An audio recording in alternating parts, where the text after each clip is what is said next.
Imagine pouring enough earth and concrete to build a solid wall that reaches all the way to the top floor of the Empire State Building. Now, imagine placing that staggering, concentrated weight directly on top of some of the most active earthquake fault lines on the planet. Downstream, 130 million people rely on the water passing through this specific choke point.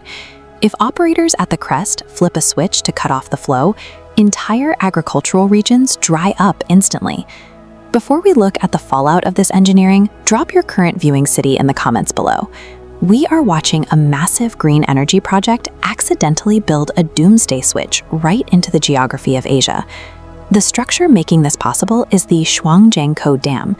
Rising 315 meters, or just over 1,000 feet, it is the tallest dam ever constructed. China builds it to rapidly replace thousands of heavily polluting coal plants currently choking its cities. Do you think humanity can actually control natural forces on this scale? Let me know with a yes or no in the comments. When planners try to reroute planetary river systems like basic household plumbing, the ecosystem always pushes back. To grasp the sheer mass of Shuangjiangkou, look at the Hoover Dam. Hoover is a colossus, yet this new Chinese project completely dwarfs it. The builders have excavated and poured enough rock to construct a solid wall 1 meter thick, wrapping entirely around the Earth's equator. All that localized weight creates a deadly physical phenomenon known as reservoir-induced seismicity. Think of the Earth's crust like a cracked dinner plate, and the stored water as a heavy bowling ball pressing down. The intense pressure forces deep subterranean fractures to violently slip. This diagram shows exactly how those geological stresses translate to the surface. The pressure generates specific seismic disruptions, primarily the severe rolling ground distortions you see here in the Love and Rayleigh waves. This is a documented hazard. During the 2008 Sichuan earthquake, surrounding communities were devastated, and scientists pointed to nearby dams as a major trigger. Have you ever felt a real earthquake? Reply with a yes or no below.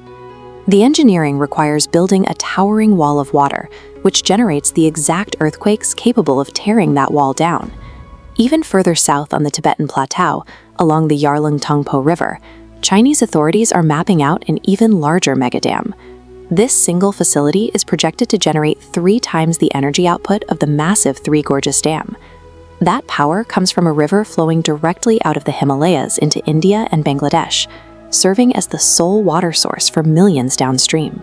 By controlling the headwaters, Beijing gains the capability to deploy what analysts call a water bomb. In a severe drought, China could simply close the gates to fill its own reservoirs, starving Indian agriculture of vital irrigation. Alternatively, they could release a hoarded reservoir all at once, flushing a catastrophic, unannounced flood into lower riparian nations without mobilizing a single soldier. Could water be the primary weapon of World War III? Tell me yes or no. Commanding this single Himalayan choke point turns standard geography into a tool of mass destruction, granting absolute leverage over neighboring economies. India is actively retaliating by rushing to build its own colossal infrastructure, the 11,000 megawatt Siang Upper Multipurpose Project. This project is strictly defensive. It is a massive concrete shield to catch and absorb sudden, weaponized floodwaters before they wipe out the northeastern states. Because of this infrastructure race, military convoys and troops are continually deploying to these high-altitude borders, securing the construction zones. Modern geopolitical warfare in Asia relies less on ballistic missiles and far more on millions of tons of poured concrete.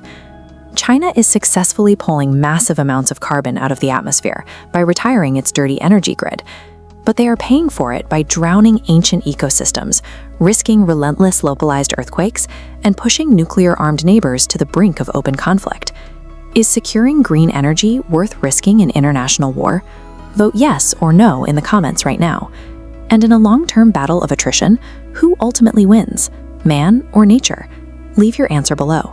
Share this video immediately to spread the word.